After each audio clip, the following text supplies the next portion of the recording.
దాడిని నేను తీవ్రంగా ఖండిస్తున్నాను. ఈ దాడిని చూసినట్టయితే టీడీపీ వాళ్ళు ప్రీ ప్లాన్డ్గా న్యూ ఇయర్ వేడుకల్లా జరపకుండా ఒక ప్రీ ప్లాన్ దాడిని మా పార్టీ ఆఫీస్ మీద ప్లాన్ చేసినట్టు కనిపిస్తూ ఉంది. ఇక్కడ చూసినట్టయితే ఈ రోడ్డు మీద ఇలాంటి రాళ్ళు కూడా లేవు. ఇలాంటి రాళ్ళు కొన్ని వందల మంది ఇక్కడ గుమిగూడి మరి ఈ రాళ్ళన్నీ కూడా ఇటువైపు ఉన్నటువంటి పార్టీ ఆఫీస్ మీద విసరడం మనం చూస్తూ ఉన్నాం. చూడండి, ఈ ఫ్లెక్సీ కనుక లేకపోయి ఉంటే పూర్తి అద్దాలు కూడా ధ్వంసమయ్యేటువంటి పరిస్థితి. పూర్తిగా ఇటువంటి రాళ్లతో టీడీపీ గూండాలు ఏ విధంగా కూడా ఈ దాడికి తెరతీశారో మీరందరూ కూడా చూడొచ్చు. ఇది ఖచ్చితంగా ప్రీ ప్లాన్డ్గా జరిగినటువంటి దాడి. దీని వెనకాల ఎవరున్నా కూడా మేము వదిలిపెట్టం. ఒక మహిళగా నేను ఇక్కడ ఈ రోజున ఈ పార్టీ ఆఫీసు ఒక బీసీ మహిళగా ఈరోజు మనం ఇక్కడికి వచ్చి ప్రజలందరి మధ్య కూడా ప్రజా సేవ చేస్తూ ఉంటూ మరి ఈ పార్టీ ఆఫీస్ని ఈరోజు ప్రారంభించుకోవాలి ఈ నూతన సంవత్సరం సందర్భంగా అని చెప్పి మరి ఇక్కడ ఏర్పాట్లు జరుగుతూ ఉంటే మరి ఈ రోజున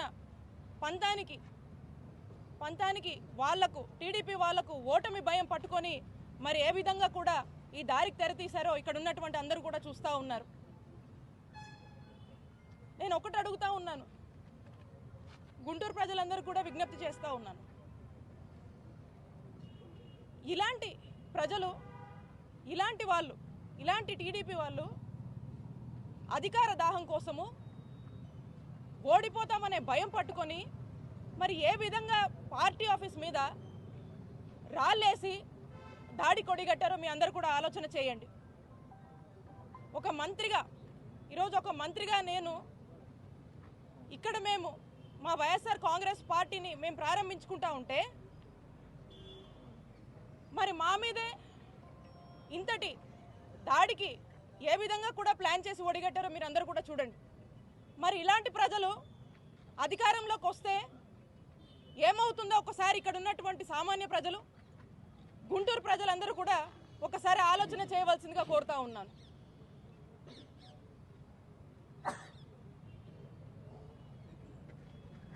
ఇంతలా ఒక ఓటమి భయం పట్టుకొని ఒక భయభ్రాంతులకు గురి చేసేటువంటి పరిణామాలకు ఈరోజు వాళ్ళు దారితీశారంటే ఖచ్చితంగా ఈ దాడి ద్వారా టీడీపీకి ఓటమి భయం పట్టుకుందని స్పష్టంగా అర్థమవుతా ఉంది. ఖచ్చితంగా దీని వెనకాల ఎవరున్నా కూడా వదిలిపెట్టము. ఇప్పటికే దీనికి సంబంధించి పోలీస్ ఆఫీసర్స్ అందరూ కూడా ఎవరున్నారు ఏంటి అనేది కొంతమందిని అదుపులోకి తీసుకొని వాళ్ళందరినీ కూడా మరి ఇంటరాగేట్ చేయడం జరుగుతూ ఉంది. మరి ఇంకా కూడా దీని వెనకాల ఎవరున్నా కూడా ఎట్టి పరిస్థితుల్లో వదిలిపెట్టము. ఈరోజు యథావిధిగా పార్టీ ఆఫీస్ ప్రారంభం ఏదైతే ఉందో దీన్ని యథావిధిగా కూడా చేసుకుంటా ఉన్నాము. ఇక్కడికి నేను ప్రజలకు సేవ చేయడానికి వచ్చాను. ప్రజల మద్దతు, ప్రజల ఆశీస్సులు మాతో ఉన్నంత వరకు ఇలాంటి ఎన్ని దాడులైనా కూడా ఖచ్చితంగా ఎదుర్కొంటాము. అలాగే ఏదైతే మీరు నన్ను భయప్రాంతులకు గురి చేయాలని మమ్మల్ని భయప్రాంతులకు గురి చేయాలని ఒక మహిళ కదా తన ఆత్మధైర్యాన్ని దెబ్బతీయాలని ఏదైతే మీరు ఇలాంటి దాడులు చేస్తున్నారో మీరు ఎన్ని చేసినా కూడా ప్రజల మద్దతుతో మా వైఎస్ఆర్ కాంగ్రెస్ పార్టీ కుటుంబ సభ్యులందరం కూడా మేము ధైర్యంగా నిలబడి ఎదుర్కొంటామని చెప్పి ఖచ్చితంగా దీని వెనకాల ఎవరున్నా కూడా వదిలిపెట్టము. ఖచ్చితంగా దీని గురించి ఎంతవరకైనా కూడా మేము ఖచ్చితంగా నిలబడి వారికి ఖచ్చితంగా సరైన గుణపాఠం మేము కూడా చెప్తాము. ఎవరిని కూడా వదిలిపెట్టమని చెప్పి ఈ సందర్భంగా తెలియజేస్తున్నాను.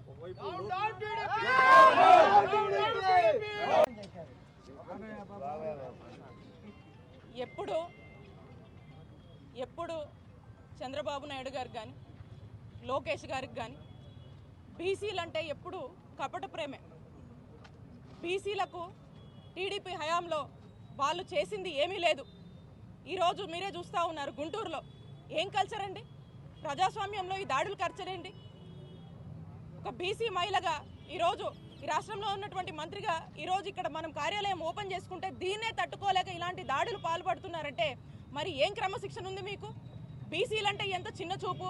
ఈరోజు జగన్మోహన్ రెడ్డి గారి నాయకత్వంలో రాష్ట్రంలో ఉన్నటువంటి అందరికీ ఒక మంచి అవకాశాలు ఇచ్చి అందరినీ కూడా ఈరోజు చక్కటి అభ్యున్నత వైపుగా ఈరోజు బీసీలు నడుపుతుంటే మరి రాష్ట్రంలో ఉన్నటువంటి బీసీలందరూ కూడా మద్దతుగా ఉండడం మనం చూస్తున్నాము. ఒకవైపున ఇలాగుంటే మరి టీడీపీ వాళ్ళు చేస్తున్నటువంటి దాడుల ద్వారా ఈరోజు జరిగినటువంటి ఈ దాడే మరి ఏ విధంగా బీసీల మీద ఉన్నటువంటి చిన్నచూపు కానీ బీసీలు అంటే ఏమాత్రం కూడా గౌరవం లేదనేది స్పష్టంగా ఈరోజు ఈ దాడే మనకు అర్థమవుతా ఉంది. దాదాపు 2 గంటల పాటు వందలాది మంది కార్యకర్తలు ఇక్కడే ఉన్నారు. డిఎస్పీ గారు చెప్తున్నా వినకుండా అటాక్ చేశారు. ఎట్లా చూస్తారు? పథకం ప్రకారం చేసినట్టేనా? ఈ దాడి ప్రీ ప్లాన్డ్. ఎందుకంటే మనం చూసినట్టయితే విసిరినటువంటి రాళ్ళు ఇక్కడెక్కడా కూడా ఈ రోడ్డు మీద లేవు. ఇవి ఎక్కడి నుంచో వాళ్ళు ప్రీ ప్లాన్డ్గా ముందే తెచ్చుకొని కొన్ని వందల మంది ఇక్కడ హడావిడి చేసి దాదాపు ½ అన్ అవర్ పాటు కూడా ఇక్కడ లాఠీ చార్జ్ జరిగిందని చెప్పి డిఎస్పీ గారు చెప్తా ఉన్నారు. అంటే దీన్ని బట్టి అర్థం చేసుకోండి, దీని వెనకాల ఒక పథకం ప్రకారమే ఇక్కడికి వచ్చి ఈ దాడిని వాళ్ళు చేసి వాళ్ళకు టీడీపీ వాళ్ళకు ఏదైతే ఓటమి భయం పట్టుకుందో మరి ఆ దిశగానే మనం దీన్ని చూడాల్సినటువంటి అవసరం ఉంది. సో కాబట్టి ఇది ఖచ్చితంగా ప్రీ ప్లాన్డే. దీని వెనకాల ఎవరున్నా కూడా వదిలిపెట్టము అని చెప్పి తెలియజేస్తున్నారు.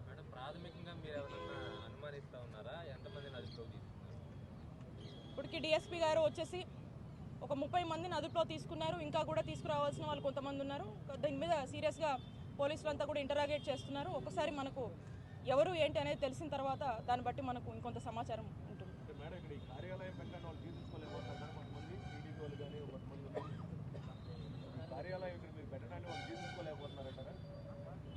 పార్టీ అన్నాక కార్యాలయము ఎవరు ఎక్కడైనా పెట్టుకుంటారన్నా, ఈ కార్యాలయాన్ని మనం ఇక్కడ నుంచే మన విధులన్నీ కూడా నిర్వహిస్తున్నాం పార్టీకి సంబంధించి. మరి ఖచ్చితంగా వాళ్ళు ఓర్వలేకనే ఇది చేసినట్టుగా మనకు స్పష్టమవుతా ఉంది.